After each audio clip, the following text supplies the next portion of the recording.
読み直している。で読み直している。で読み直している。でキスしたいと。で読み直している。で読み直している。だけがで読み直している。で読み直している。で読み直している。で読み直している。で読み直している。でキスしたいと。で読み直している。で読み直している。だけがで読み直している。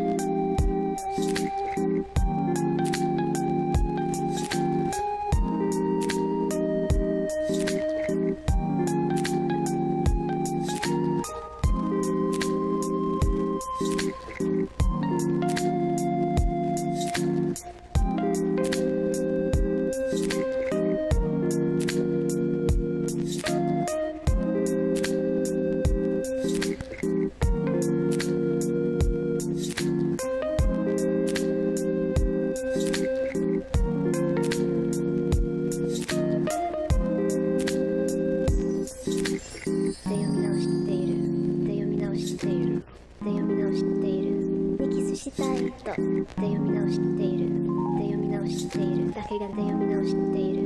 で読み直している。で読み直している。で読み直している。で読み直している。でキスしたいと。で読み直している。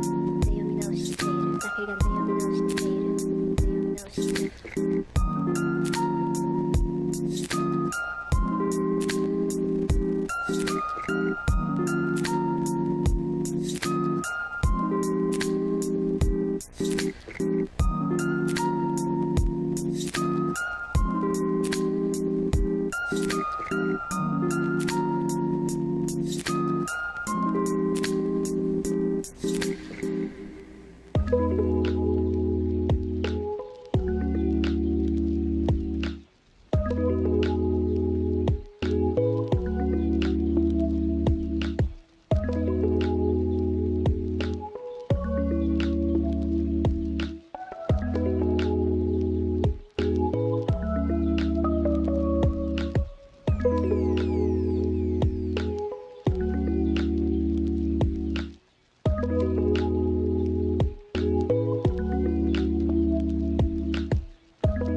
Hey, top of the morning to you all. Welcome to 1 Million Cups. Thank you. Welcome. Winter number 2 or 3. I've lost track, but thanks for being here. Welcome. My name's Evan. I get to be your MC today, and it's going to be a fun presentation, I think, today. So we got 2 speakers. I always like to start and see if anybody has never been here before. Any newbies today? There's one. Cool. Good. Well, welcome. And always good to see new faces. So, with that, then, we can talk a little bit about our sponsors. These are the, you like that segue? These are the folks that have decided to support us in some way or another. Some of them are lending their employees during work time. Some of them are giving us cold, hard cash just to help pay for coffee, to keep the lights on here. So, if you know any of these folks, please give them a big a shout. All right, now this is what I was talking about. So, what is 1 Million Cups? We're a free weekly program. We put a entrepreneur, somebody doing something cool in our community. We put them on this stage. We let them tell their story, talk about what they're doing, have a Q&A period at the end where we can maybe ask some hard questions and offer some suggestions. A lot of networking. One thing I'm loving lately is it's getting hard to get you guys in the theater at 9 o'clock to start the program. So all the networking going on out there. And same thing at the end. You guys are all hanging out down here. It's wonderful. So good to kind of have that back. So we ask some questions. We share some of our contacts, help these folks out in any way that we can. And the whole idea is, can we change the face of our startup community over 1 million cups of coffee? And that's a lot of muggings, actually, yes. So as I mentioned at the end, we do have Q&A, and just raise your hand. I think Jania's going to be running the mic today, the big mug mic here. So just throw a hand up, and she'll get you the microphone to ask your question. And I always plead about this. Think about your questions as the speakers are presenting, and so you've got some questions. That's really the meat and the heart of this program. So please do that. You can tweet, or for those of you out on Facebook, you can type your questions in the chat too, and we will get to that. I think, Kirsten, are you watching that for us today? Yeah, you go. Okay. What else? Community announcements. I don't know. Do we have any community announcements today?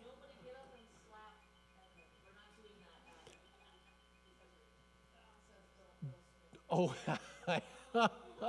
uh-huh. Thanks, Adam. I was going to do a big shout out to the tech team today, but I never mind. All right, Shania. You can grab. Yeah, awesome.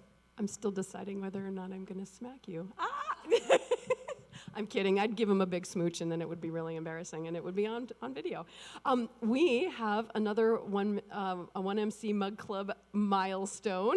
We have a beanie today. Can you think of better beanie weather, right? So please come on down.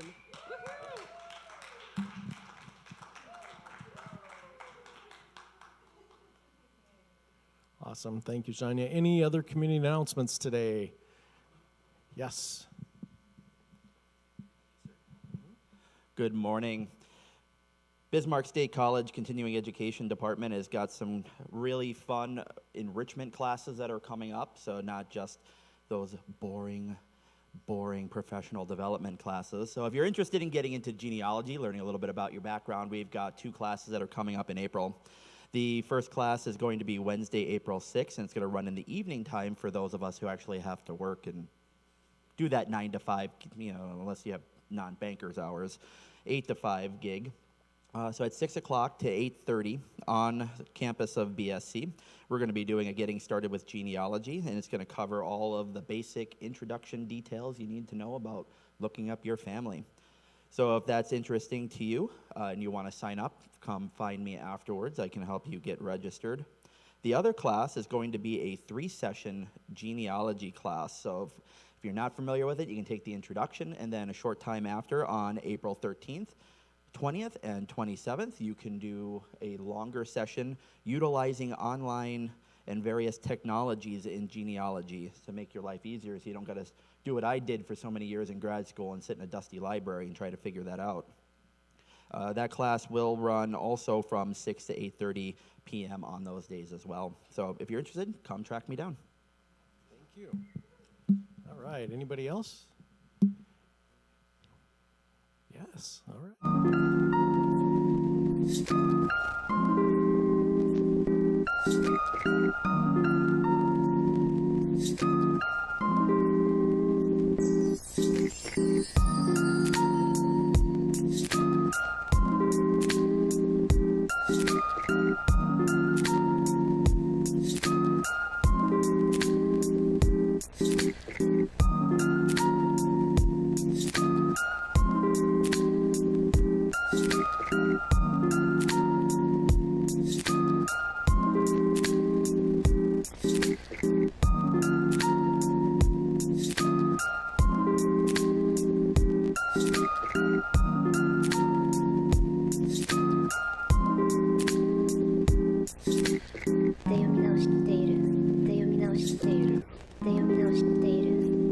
したいとで読み直しているで読み直しているだけがで読み直しているで読み直しているで読み直しているで読み直しているで読み直しているキスしたいとで読み直しているで読み直しているだけがで読み直している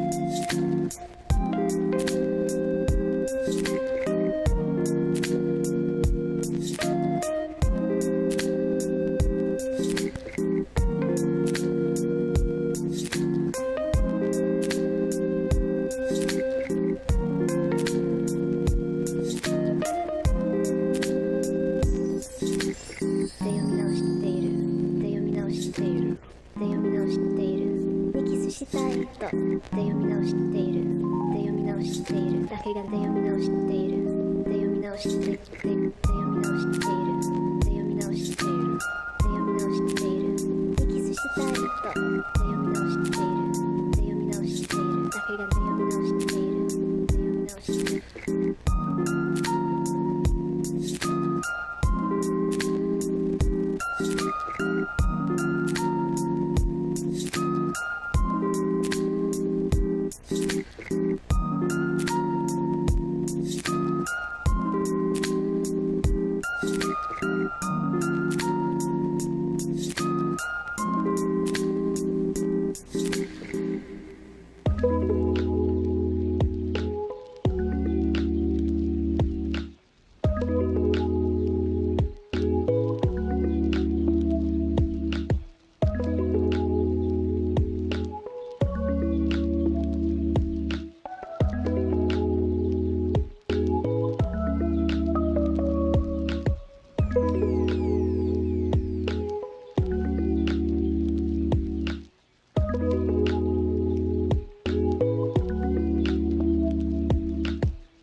And has so many different aspects to it. So we just want to encourage anyone who's on that journey to keep pushing forward and find people who will support you, like this group here, because it's not an easy one, and so it helps a lot when you have people in your corner. And then just a little bit about where we are today. As you heard, we were the winners of the Mandan Business Pitch Challenge, which, again, I just can't say enough about that event. It was so much fun, and so many people came out to support us and watch us, as well as the other businesses. And you'll hear a little bit from So Connection today, and she's awesome. I think everyone in that room that day found a new seamstress, and I feel like you will today, too. And she did such a great job, as did all the other competition. We were sitting there and we were like, oh my gosh, how are they going to decide? Everyone was just so great. So we want to, again, thank everyone who was involved in that event. And then a little bit about where we are today. We are booking events out 10 to 15 months in advance. That doesn't mean that every single weekend is booked for us. However, we are taking those bookings, especially for wedding clients, out to 2023. We're looking at adding to our event staff so that we can staff all of these events as well efficiently. And then we're also finding ways to grow and expand our services and offer more things to our clients at the events, and just continue to provide that unique social experience and enjoying the entrepreneurial adventure. And finally, these are our Facebook and Instagram pages and our emails up there. So the best way that everyone can continue to support us is just following along on our journey. Feel free to reach out if you have any questions for us. We're more than happy to have a conversation and tell you more about what we do if you have questions from today. And thank you again so much for having us.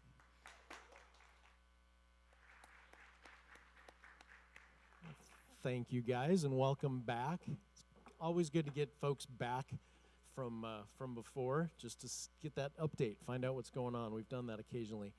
Now, Bianca, if you would join us up here, we will hear a little bit more about the So Connection.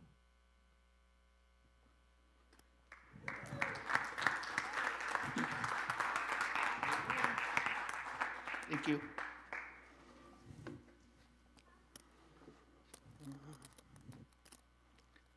Good morning, everyone. I'm Bianca. I own the So Connection in Mandan. Thank you all for coming. Wow, that's bright.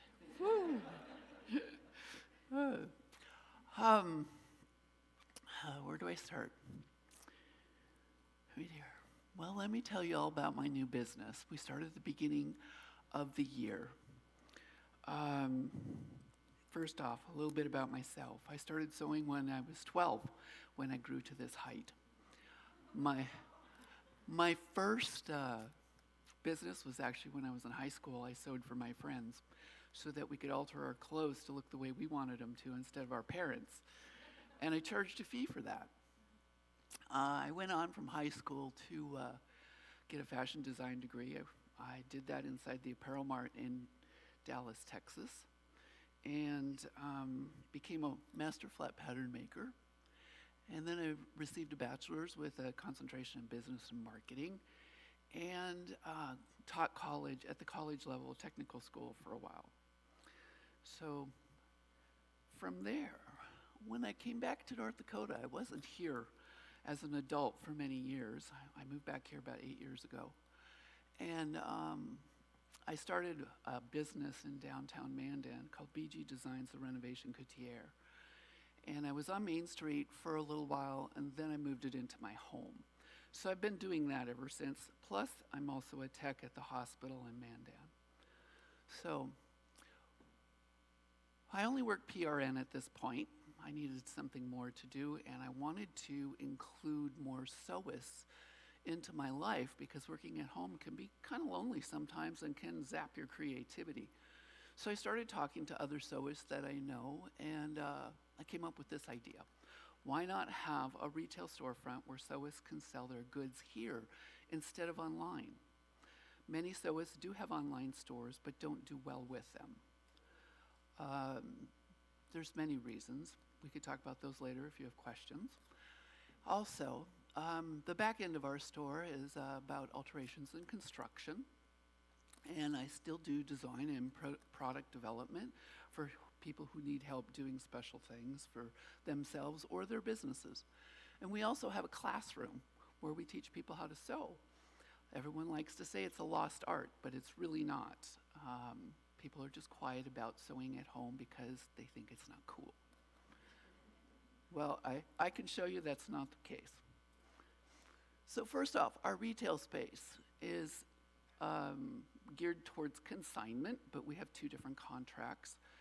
One where you can pay just a fee to use our space to sell your creations, or we'll do a contract that's like consignment where we take a percentage.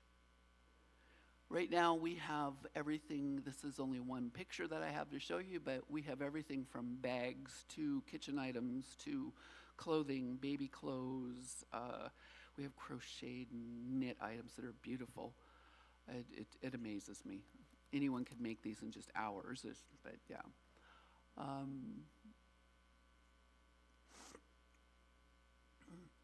So our intention when we started was really to build a sewist community so that people at home who are sewing alone really have a place to go. One way is by teaching people new skills. I've heard a number of times in my classes that, well, you can find it all on YouTube now. Well, yes, you can. But it's not the same as doing it with someone who can tell you what you're doing wrong or what's happening with your machine. The machine is the most frustrating aspect of sewing. And we all know there's many different kinds. There are international sales now with, Pfaffs from Germany, and we have Italian machines and Japanese machines. And so it's a nice thing to have someone else talking with you that can help you read the book and understand how your machine works. And then all those little intricacies of design and creativity that go along with it can be taught in our classes. Our beginner classes are always full. We do small classes, which is 4 to 6 people. And some of the things that we've found out, there's actually been studies done that young women who sew for themselves foster a better body image, because going to the store and buying clothes that don't fit make you feel bad about your body image. I can attest to that. I remember the meltdowns in the dressing room when I was a kid. We also do open sew Saturdays where we just invite sewists to come in for a very small fee, and we all just sit down together and sew on whatever project we have. And if you don't have a project, we have some there that are already packaged that you can work on. So, wardrobe modification and repair. Well, we all know what alterations are, but what about modifying your wardrobe as you grow older? It's like, I really love this outfit, but now it doesn't fit me right anymore. So you can do that. When we think of alterations, we always think of weddings. Our suit needs to have shorter sleeves or taken in or let out.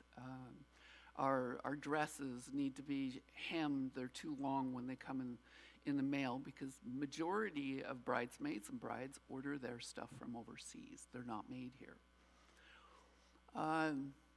When you take into consideration, if you look up here at this picture on the right, that's a pretty drastic one, but there's 57 million tons of clothes made in a year.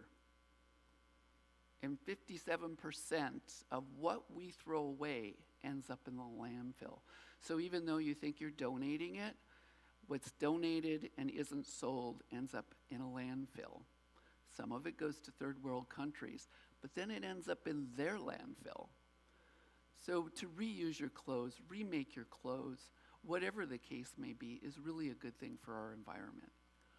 Also, to learn about what you're putting on your body is very good for our environment too, because the majority of fibers that are used to make our clothes these days, or our home goods, our pillows, our couches, covers for whatever, they're made out of plastic fibers. And we all know about the plastic fibers in our rivers, our oceans, and the water, what it does to our wildlife. And that's just from washing your clothes. That doesn't have to do with making them. But then the water pollution that happens from actually making those fibers and making them into yarn so that you can make fabric out of them, the pollution in the other countries where they do this is phenomenal. It's very sad. You can look any of this up under fast fashion, if you Google it, and find quite a bit of information on this. So fast fashion is considered that shirt that you go buy, you wear it a couple of times, and then you get rid of it. Either it wears out, or you don't like it, or you want to buy something else, or it doesn't fit quite right, not quite the way when you bought it. So in the SOAS community, if you're making your own clothes, we call it slow fashion instead of fast fashion, because you use the fabric over and over again until it just isn't useful anymore. Well, wait. There we go. So services, custom apparel design. There's a couple of wedding dresses there that I've done. I couldn't put the whole portfolio up here. We'd be here for a while. So not only designing, the bottom one over here is actually collaboration. The dress itself that has the roses on it was bought by the bride. The ruffle on the bottom and the top portion of her dress was made by me and attached, and it was made out of her mother's wedding dress. The sleeves that she's wearing is actually a little tiny hand-crocheted shrug by another woman. So it was really fun working on this because everyone had great ideas. It was just a matter of how we put it together. And the top one, she came to me and said, I can't find what I want in the store. So we sat down, we drew pictures of what she wanted, the exact kind of sleeve she wanted, the kind of neckline she wanted, the kind of fit she wanted. You can't see the back, but she actually has a keyhole back, and it's an illusion dress like what you would buy in a bridal shop. So there's that. Prototype development. I've helped a number of people over the years actually set up their businesses to do construction in other countries. I haven't done that in a while. Kind of hurts my heart now because I want it to be done here. But prototype development is when someone has an idea about an article of clothing, and most of this comes in athletic wear. What works and what doesn't work. So I can help them with those designs, what fabrics to use, how they work with the body. Some construction. I already have one contract with a young woman who's starting her own business in Mandan. She has a website for children's wear. And instead of sending her construction out of state somewhere else, she brought it to me. And I'll be selling all of the children's wear for her website store.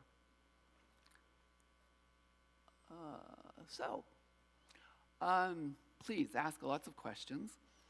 And you can find us, 2nd Avenue in Mandan and on Facebook and Instagram. And we have a website.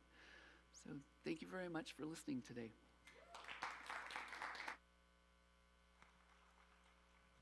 Thank you, Bianca.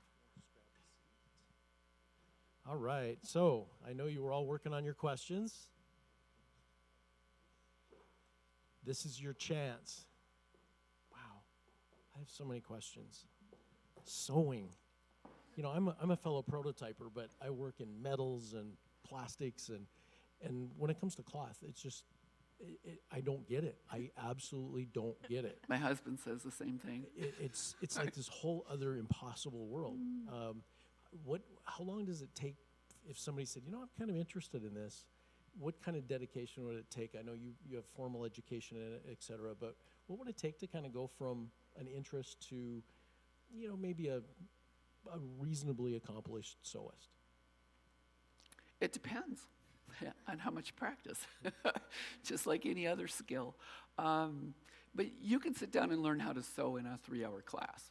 You can leave and go home and sew. There will be issues along the way. There'll be new skills to learn. And then it depends on what you want to sew. If you're into just making quilts, it's pretty simple because it's a lot of straight stitching. You don't have to worry about corners or curves or fitting, that type of thing. Whereas if you're doing apparel, for yourself or anyone else, there's many more techniques to learn along the way. You'll never be bored with it. I bet. It's amazing. I could rat Shania out. She likes doing things that are square and rectangular. That's her sewing rule. But And that can be very meditative. That's not a bad thing. That's a good thing. sorry. Question. Yes. Hi. I was at the Business Pitch Challenge last week, and I told all my coworkers that I needed to take your class, mostly so my husband doesn't kill me for all the things I buy from thrift stores that I'm going to alter, and then just they live in my closet forever because I don't actually know how. But when I was over there, I was talking with a couple of male coworkers who wear suits multiple days a week, and they talked about what a pain suit buying is, and they wondered how much more expensive custom-made suits are compared to, going to Men's Warehouse, buying and getting the sleeves fitted and whatnot. And we were talking about it, and I had no answer, and they didn't know. And so I'm asking, what's the difference between going to Men's Warehouse and getting a suit altered versus getting one custom made? I know that price differences might be hard to speculate on, but the time difference, the price difference, and I'm just really curious about custom made suits for some reason. Well, once again, it depends on what you're making it out of and exactly what design qualities you want in it. But if we're going to say it costs this much for a suit, because look, you can go buy a suit for $200 in the store somewhere and then buy a different type of suit that's $1,000. We already see that. But if you're going to make one that fits you out of what you want, the fitting process, the first suit you get, the fitting process is what costs you most of the money. If you have more suits made, the price goes down. So it would be more than what you pay for an expensive suit in a store here in our community. But as you buy more, as you have more suits made, like I said, the price goes down. And then it also depends on what fabric you pick. Thank you. Question. Test. Okay. So I just think it's fantastic when a business goes beyond their core product and focuses on things like the environment and community impact. And my question, in the world of apparel, as a consumer, how can we be more thoughtful about the brands and the materials that we are purchasing at the stores and correlating those to environmental impact? Is there certain brands that are better than others? Is there certain materials that are better to wear? I'm curious about that.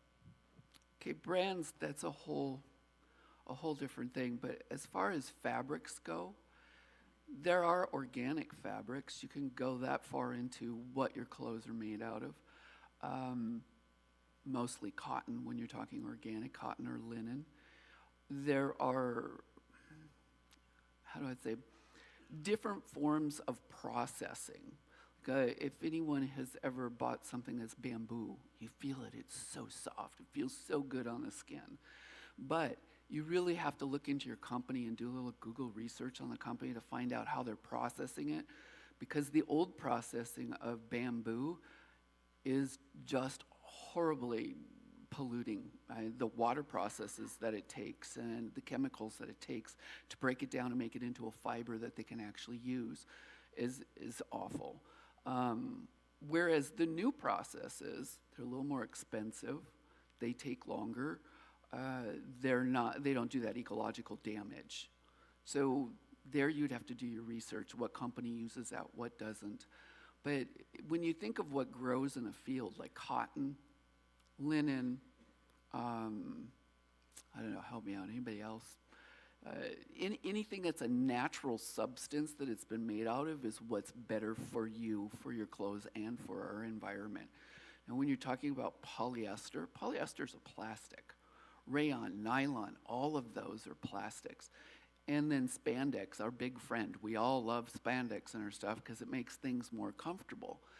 But yet, if you were to use a woven and make your clothes out of something woven and make them so they really do fit you, you'll be just as comfortable. And if it's cotton or linen, it breathes better. It's healthier for your body. So I would say go for the cotton, go for the linen, stay away from anything that's polyester or nylon. Yeah.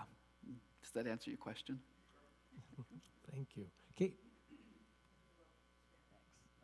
It is very helpful, yes. For the ladies, talking about the other things that you can have in the truck. So I was just thinking that it was going to be beer or even like you see like Prosecco on tap or something like that. Are there some, the mixed part of it is really interesting. Are you mixing a huge batch and then just pulling it from the tap? And have you had some interesting requests? Mm-hmm. What's the most interesting thing? I don't think you should have red eye from a tap because you should just have that much, but Always comes back to red eye. I know. Well, you're at a wedding. I mean, Yeah. So I'm just curious, what are the other things besides kind of what the obvious things that you guys have been requested to have? That would be an odd one. Yeah. I think we could have milk. Milk? I don't know. It might be a little thick. But yeah, that would be an odd one. Yeah, but in terms of the batch cocktails, though, so we actually have our own cocktail kegs, and they're the same size as like a 6-tel keg of beer or something. Like this big. Yep. Mm-hmm. So then we just take everything we need, and again, the consumer still provides the alcohol. So say you're doing a Moscow Mule, our client still provides the vodka, and then we just provide all of the mixes that go with it, and we mix everything in that cocktail keg, and then we hook that up to the tap. So it still comes out the same way a keg of beer would. I would say the oddest thing we've done is probably a straight keg of vodka. Yeah, and they just had a mixing station on the side. However, when people came up and they're like, "What's on tap?" and we're like, "Tito's." They're like, "What? I have to just drink Tito's?" Yeah. So No, it was super unique because they love vodka, but they couldn't pick a custom cocktail they wanted, so they wanted to have off to the side a little mixing station so that they could make their own drink. So I thought that was a really unique idea, but yeah, I mean, essentially we can do any type of, like, if someone has a specific cocktail mix that they want, we can do that. But we do have our own that we've kind of crafted and we think tastes really good, but we can do anything a person requests on tap. And if it's something that's carbonated, how does that work? Do you have to have other CO2 cartridges, or is the keg carbonated on its own? Or? Yep, so we do have a CO2 tank in the back of our truck, and that's what pressurizes everything and pushes it through the taps. So it does help kind of maintain some of that, the pressure and the bubbles. But if we're mixing something that is like very, like say Coke is the only thing going into it, we make sure to add that right before we're putting it on tap so that it's not losing, we're not filling the keg and setting it up way before we're serving because we don't want it to lose that carbonation. So yes, we would make it in probably smaller batches so that we could add Coke as we go and as it runs out so that it doesn't lose the carbonation. Go ahead. All right, so I have a question for each of you, but how did you learn this alchemy about putting the carbonated things in last or right before? And also, did you just stand by the Tito's self-serve and say, okay, just like an inch full in your cup? Yeah. So with the Tito's situation, yes, we just asked them. We have the responsible serve class, so essentially it's 1 to 2 ounces per glass that we would do. We didn't just be like, oh, here's your full glass of Tito's for the night. We want to make sure we're still responsibly serving. And then as far as the mixes go, it's been a lot of trial and error of kind of mixing recipes up in our kitchens and figuring things out that way, and then testing them. We have some fun testing it sometimes with different drinks. Recently not pregnant, so yes, she was pregnant for 9 months, so I had to always be the tester. But yeah, so a lot of trial and error basis, and just coming up with those different recipes, finding out which lemonade we like that tastes best, different things like that, so that we can provide a really good tasting drink. So yeah, it's just a lot of back and forth. Anything to add to that? Yeah, or- just to touch on your second question with the Tito's as well, and well, any event, Mhm. we always are serving. There's never a self-serve where Correct. people can just come up and be like, well, I want 4 ounces of Tito's. Yeah. So it's always monitored. Yep. Go ahead, Don. A question for Bianca as well. So I have my bachelor's in apparel and textiles from NDSU, so super excited for you. Have you ever considered, or maybe you already do this, but doing some videos online when you're making your own, like from pattern to starting to construct? Because I think people don't understand how cool it is.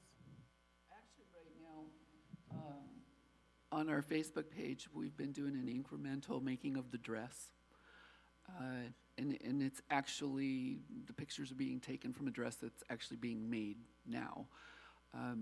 There's certain stopping points in between. So right now, I think it's been a week or 2 since we haven't had the next step, but you could find that there. But yes, we have already had that idea. Instituting all of our social media stuff is the thing I need the most help with now.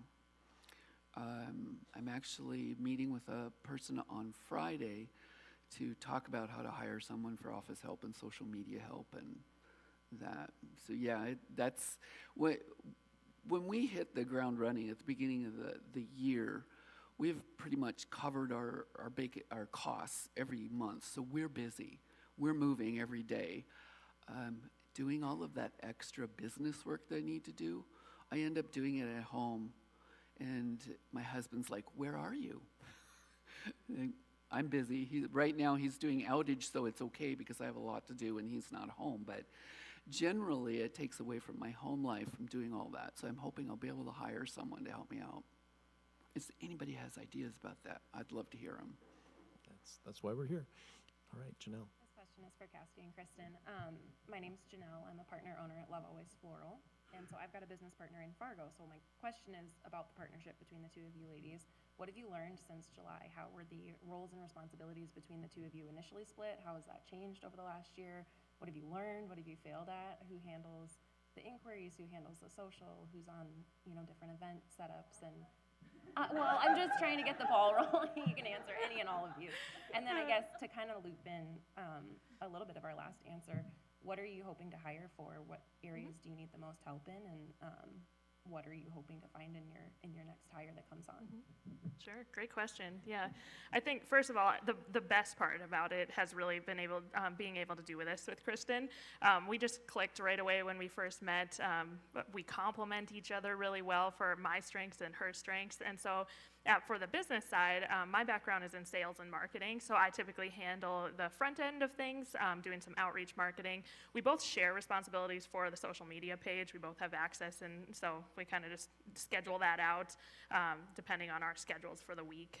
So we share that, but I'm usually the one responding to inquiries and telling people about our services, that type of thing, writing the contracts. That's another thing in my background that I've done a lot of. So I take it from there, and then Kristen is just super detailed. She has the cleanest house I've ever seen, even with having a baby, and it's just amazing. So she kind of takes it from there. So if you want to go ahead. A little bit on the back end and more on the event planning and getting a hold of clients and figuring out what they want, if they want the personalization options, picking drinks. We actually have a drink calculator tool that helps us figure out, how many drinks they're going to need based on the amount of people they have. And if those people, it's kind of funny, our drink calculator is split up into like low, moderate drinkers, medium high, and then pure crazy. And just being in North Dakota, we're usually in between those two. So just a little bit more on the back end of that. And then we both handle the event prep as well, getting the bar ready. At this point, we've kind of done a lot of events together, just kind of learning all the equipment together. Starting this year, though, we'll kind of branch out and do a little bit more on our own if we don't need 2 servers. Yeah, we want to make sure that the quality piece stays in every one of our events, and that we're really driving that experience. It's not just a person standing there saying, here's your drink, have a nice day kind of thing. We want it to be fun and entertaining. And so in terms of what we're looking to hire for, one, we want someone who is able to tow and knows how to back up a trailer, all of that, and can do that safely. We also are looking for event specialists, is what we call them. So some events, the venue actually, per their liquor license, will provide the server. So the person who's pulling the tap and handing it to a guest. And then we'll provide the equipment tech. So on the back end of things, making sure our equipment's going good, making sure the beer isn't bubbly, making sure everything's set up and in place and as it should be, and operating all of that so that they can work together. And then on the private events, we're typically the servers, so then that event specialist would also need to have some service experience, bartending, things like that. Again, we'd have them enrolled in the North Dakota serving classes right away to make sure that they knew all the state laws and knew what was appropriate to do for serving and how to properly cut someone off if you need to, and those different things. So those are the main two qualities that we want to have in the people that we find, and whether they're two separate people, so one's the towing expert and the equipment specialist expert, and then we have another person who's an expert in the serving and the customer service part of it. Yes. Good morning. I'm going to put my Mandan City Commissioner hat on for a moment and take a moment to thank you for being here this morning and being part of the Mandan Business Pitch Challenge. It's always great to see the level of entrepreneurship that comes out of our community, and you're definitely great ambassadors for the Mandan community, so thank you for doing that. Those that take place and participate in the Pitch Challenge always have big plans, always looking for the future. So I'm just kind of curious, what do you see in the next 5 years? If you could wave a magic wand and have the ability to do whatever you want, what do you see yourself doing with your businesses in the next 5 years, especially in the Mandan community? Sure. Do you want to go first?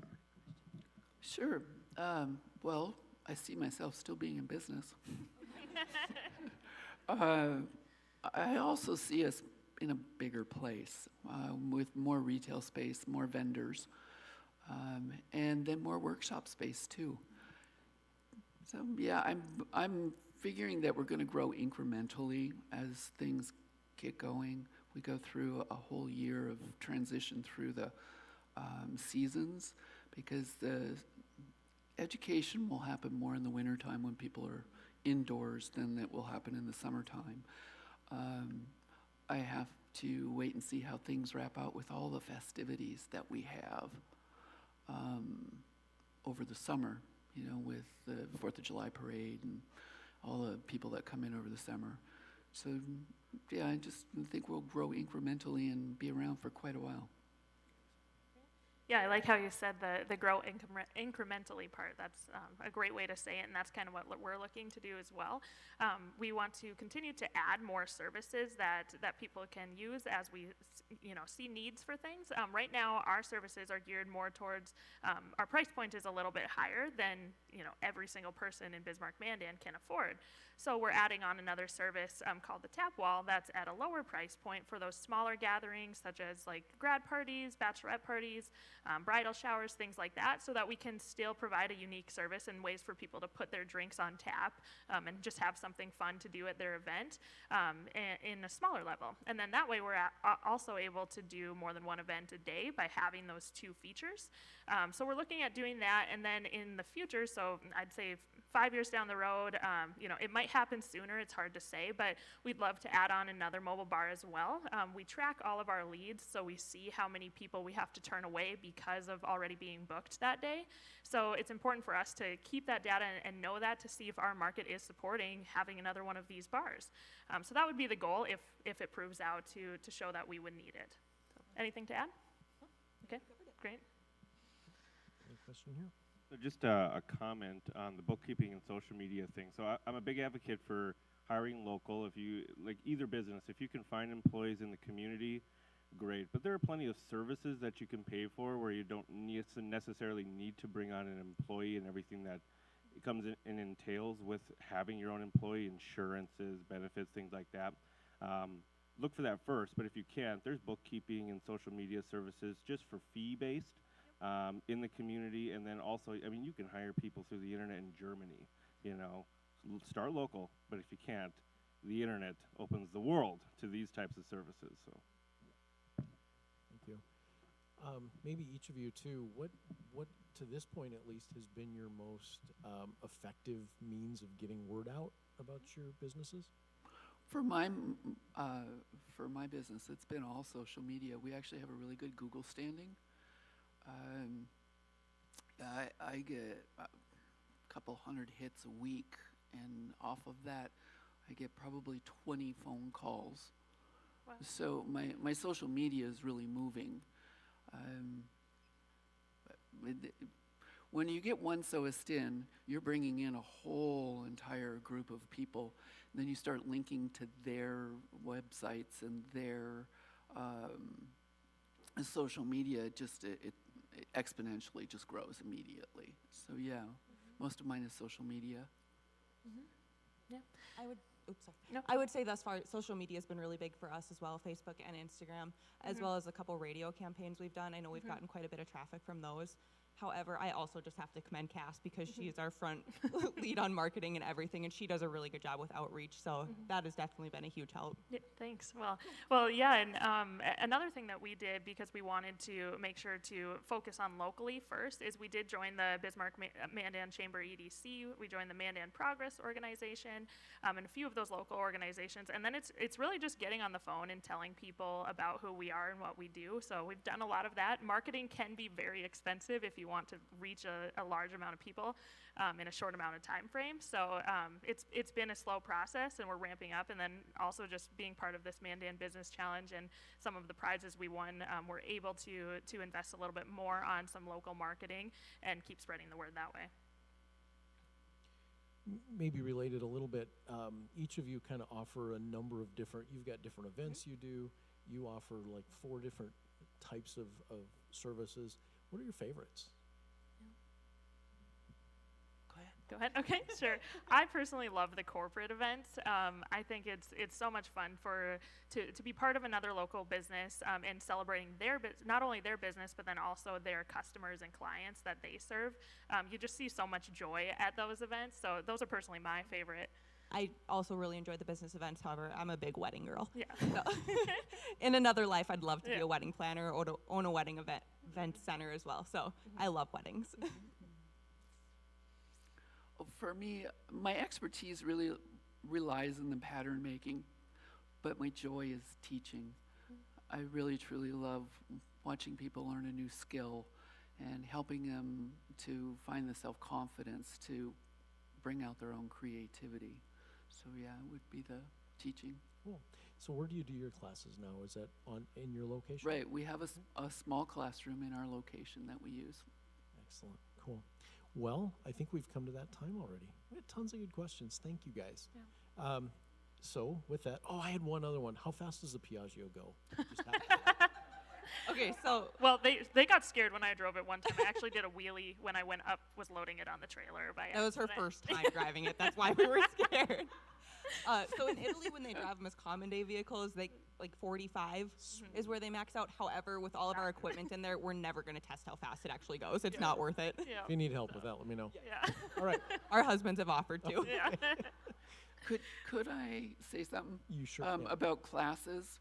I have a beginner's class tonight, and we had a cancellation this morning that rescheduled. So if you know anybody who's interested, have them call us today and sign up so that they could just come in tonight. No waiting. Awesome. What an opportunity. Cool, thank you. Janya, would you like to ask our last question? We always ask the same last question, and I know you don't need the help. But, all right. It's been a treat getting to chat with you behind the scenes to make this happen, and you are just fantastic, all of you. Thank you so much for being here. And yes, Bianca, we'll talk, because you can only make so many placemats, napkins, things in a pillow cases. Anyway, but I digress. And I want to see the Piaggio out on the golf cart on the course, right? Wouldn't that make a great bar cart? Yeah. Okay. Anyway, with Evan going 45, it'll be so cool. Oh my gosh. But anyway, the actual question that we ask at the end of every time, which I'm going to lose my privileges very soon to do that, is what can we all, as the Bismarck Mandan 1 Million Cups community, do to help your businesses succeed? Go ahead. Okay. I would just say, again, follow along on our social media pages. it doesn't cost anything to like a post, share a post, and cheer us on that way. We love seeing that, and it's just super encouraging for us to see that engagement. And then other than that, you know, if you have an event or someone that you think that this might be a great fit for their event for, let them know, and we just hope to continue providing the joy that we do with our services and growing as a business. But the community's already been great, so just keep doing what you're doing. I forgot the question. Oh, yeah, keep track of us on social media. You know, stop by and see us. Come check out the merchandise that we have. It changes with every vendor. It changes. So yeah, we'd love to see you. We'll take the time to stop and talk to you. We won't work through the whole time you're in the store. And I have a pocket full of cards. If you would like a card, I will be glad to hand them out after this is over. Perfect. Well, let's give it up for these guys.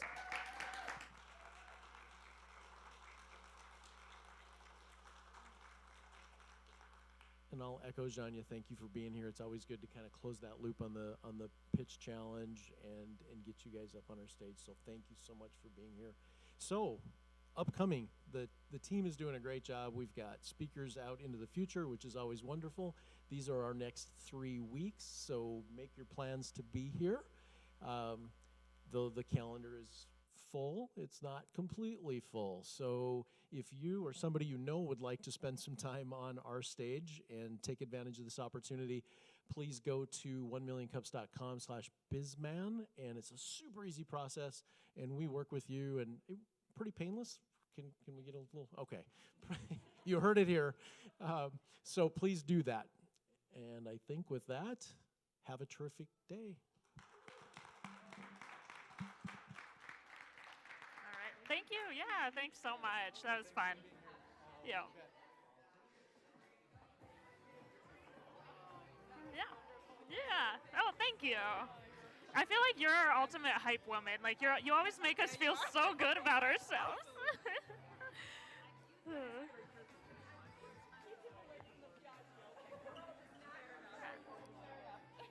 Just gonna grab. Good job. Now, hopefully that's the last time we have to talk about ourselves for a while. Yeah. Yes. Yeah, you're very good. Oh, no, you're okay. Hi. Oh, no, thanks. I have my cards here. I do Oh, perfect. I know you guys have. Oh, yeah. Yes, we do, but